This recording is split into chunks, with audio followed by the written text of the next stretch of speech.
Olá, graça e paz, boa noite a todos.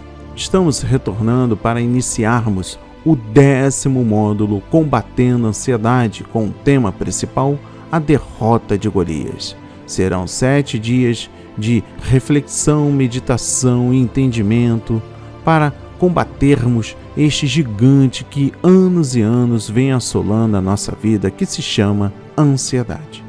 Mas antes, gostaria de dar boas-vindas aos irmãos e irmãs que estarão acessando posteriormente a este propósito em orações. Bom dia, boa tarde ou boa noite. Não sei exatamente o horário do clique, mas eu creio poderosamente que há de edificar a sua vida, que há de restaurar sua fé, sua confiança naquele que é fiel para cumprir aquilo que prometeu. É provável que você tenha algum gigante na sua vida que esteja aprisionando e intimidando você e roubando a sua alegria.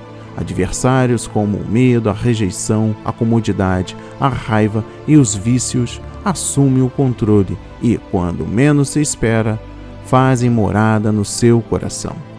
Neste propósito de 7 dias, vamos analisar atentamente a história de Davi e Golias para nos mostrar como esses gigantes podem ser derrotados. Ao focarmos no tamanho do nosso Deus e na altura dos nossos gigantes, e ao caminharmos na vitória já conquistada por Jesus. E hoje, neste primeiro dia, trago o tema morto, mas ainda letal. A narrativa épica de Davi e Golias é uma das histórias mais conhecidas da Bíblia. De um lado do vale de Elá se encontra o exército filisteu, com o seu herói de 2,90 metros de altura, chamado Golias. Do outro lado está o exército israelita, amedrontado, sob a liderança de um rei, Saul. Durante 40 dias, Golias insultava os israelitas, dominando-os pelo medo.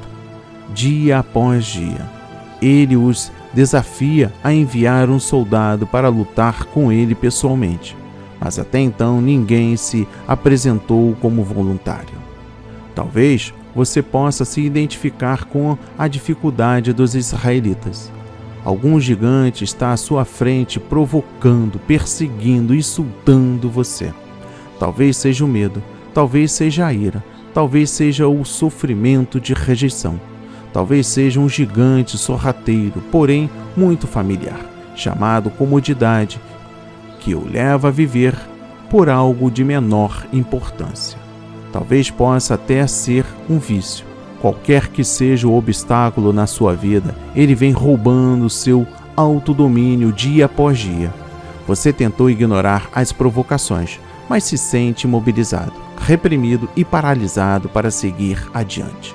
Por fim, você se sente que não está vivendo de forma plena e livre a vida que Deus planejou para você. A boa notícia é que Deus abriu um caminho para que esses gigantes sejam derrotados. Começa com a convicção de que seu gigante, por maior que ele seja, não é maior do que Jesus. Na verdade, ele já derrotou os gigantes da sua vida. Quando Jesus veio para esta terra, ele suportou o inferno por você na cruz e ressuscitou do sepulcro para que você pudesse se libertar da probabilidade de ter uma vida condenada. Ele veio libertá-lo dos gigantes que se levantam contra você e que te deixam paralisado de medo. Jesus já venceu o inimigo. No entanto, como lemos em 1 de Pedro, capítulo 5, versículo 8, o diabo ainda anda ao redor, procurando a quem possa devorar. Ele é como uma cobra com a cabeça cortada. Quando se mata uma cobra, é preciso ter a certeza de que a cabeça dela está enterrada, pois, mesmo depois de morta, a serpente conserva uma dose mortal de veneno nos dentes e ainda poderá te envenenar caso você pise na sua cabeça. Do mesmo modo, embora Jesus tenha quebrado o poder de Satanás ao morrer na cruz, este ainda pode injetar o seu veneno nas nossas vidas. O inimigo está morto, mas ainda é letal. Neste primeiro dia mostraremos que o objetivo não é pisar na cabeça da cobra, mas sim, em termos práticos, resistir ao diabo. Você pode anotar agora o livro de Tiago, capítulo 4, versículo 7, para ler. Nos armar com as defesas que Jesus nos deixou. Também dê uma lida no livro de Efésios, capítulo 6, versículos 10 a 18, e nos apoiar na sua suficiência. Também dê uma lida no livro de Provérbios, capítulo 3, versículo 5. Significa lembrar que ele é o seu Davi na história.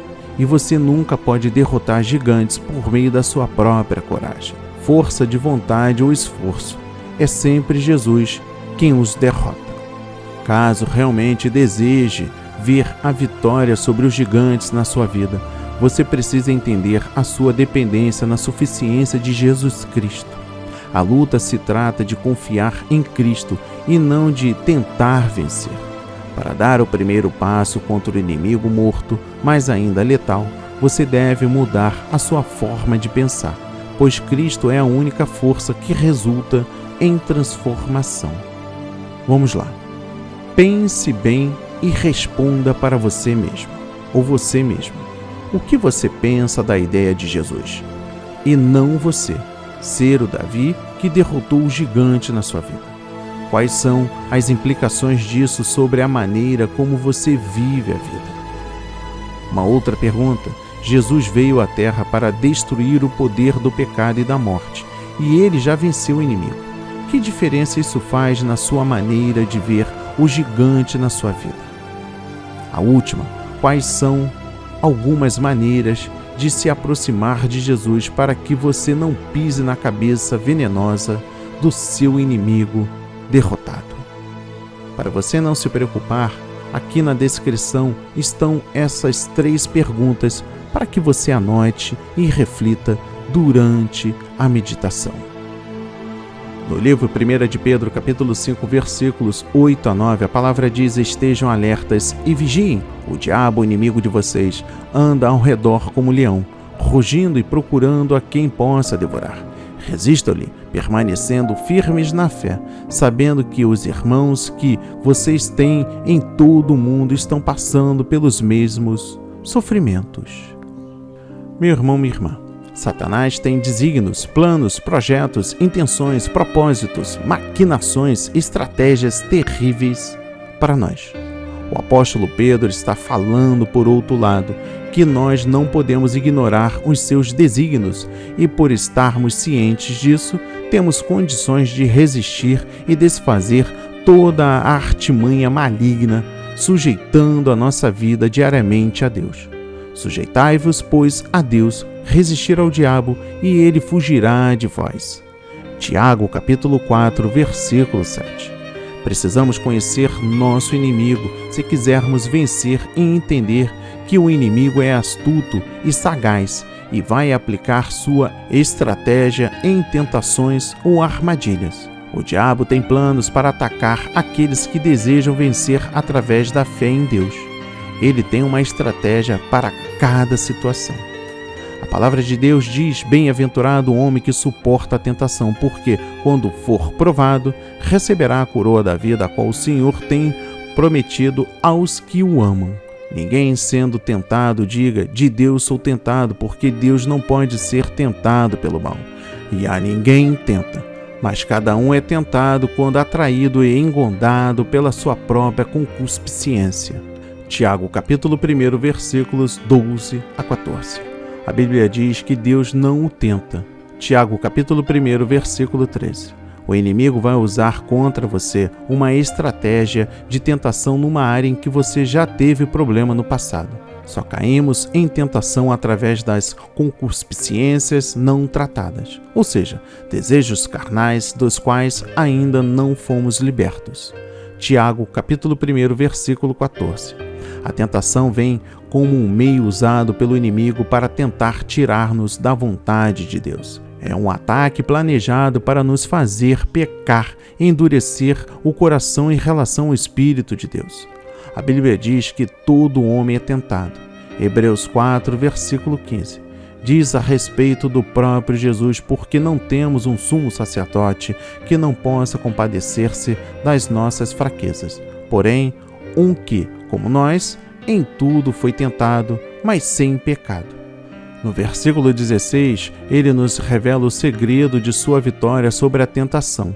Cheguemos, pois, com confiança ao trono da graça para que possamos alcançar misericórdia e achar graça, a fim de sermos ajudados em tempo oportuno. Temos que ter muito cuidado para não cairmos na armadilha de nosso inimigo. Aqueles que caem numa armadilha são enganados quando, primeiro, são apenas ouvintes e não praticantes da palavra.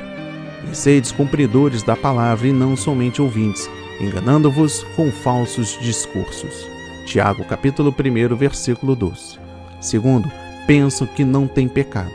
Se dissermos que não temos pecado, enganamo-nos a nós mesmos, e não há verdade em nós. 1 João, capítulo 1, versículo 18. Terceiro, pensam que são alguma coisa quando não são nada. Porque se alguém cuidar de alguma coisa, não sendo nada, engana-se a si mesmo. Gálatas 6, versículo 3. Quarto, pensam que a sabedoria do mundo os faz sábio. Ninguém se engane a si mesmo. Se alguém dentre vós se tem por sábio neste mundo, faça-se louco para ser sábio. 1 Coríntios 3, versículo 18. Quinto, tem a língua solta apesar de ser religioso. Se alguém entre vós cuida de ser religioso e não resfria sua língua, antes engana o seu coração. A religião desse é vã. Tiago, capítulo 1, versículo 26. Sexto, pensam que pode semear alguma coisa e colher outra. Não erreis, Deus não se deixa escarnecer, porque tudo que o homem semear, isso também ceifará. Gálatas 6, versículo 7. Sétimo, penso que qualquer um herdará o reino de Deus. Não sabeis que os injustos não hão de herdar o reino de Deus? 1 Coríntios capítulo 6, versículo 9.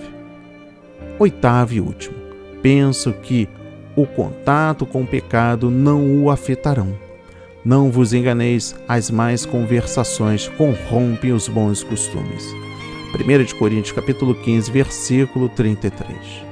Deus pode livrar aqueles que são fiéis e desejam viver dentro de seus propósitos das armadilhas e dar força para vencer a tentação. A verdade e a sinceridade devotada a Deus se constituirão no melhor antídoto contra Satanás. Meu irmão, minha irmã, e eu encerro este primeiro dia com o seguinte pensamento. Satanás não é uma brincadeira ou um fazer de conta.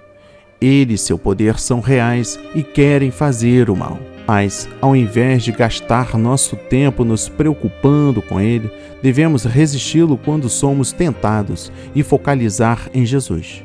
Ele é o único que ganhou a batalha do Calvário, triunfando sobre Satanás. Ele tomou a maior arma de Satanás. Agora podemos resistir e Satanás fugirá de nós. A palavra de hoje foi semeada em corações quebrantados para a honra e a glória do Senhor. Assim seja, assim diz o Senhor. Amém e graças a Deus, graças a Deus, graças a Deus.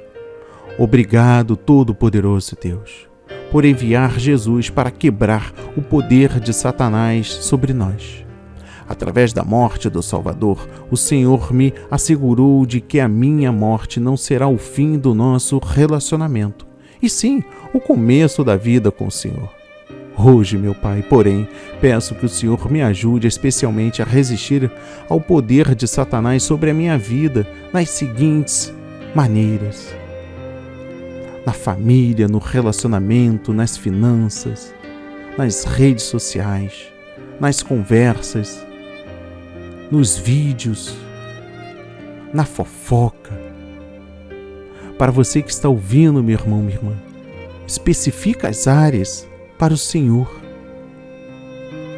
Especifica, fala. Eu posso estar encerrando agora esta conectividade com Deus, mas você precisa expor as áreas que o inimigo vem tentando. Nas áreas da família, das finanças, do relacionamento, meu Pai. Através do poder e o nome de Jesus eu oro. Amém. E graças a Deus, graças a Deus, graças a Deus.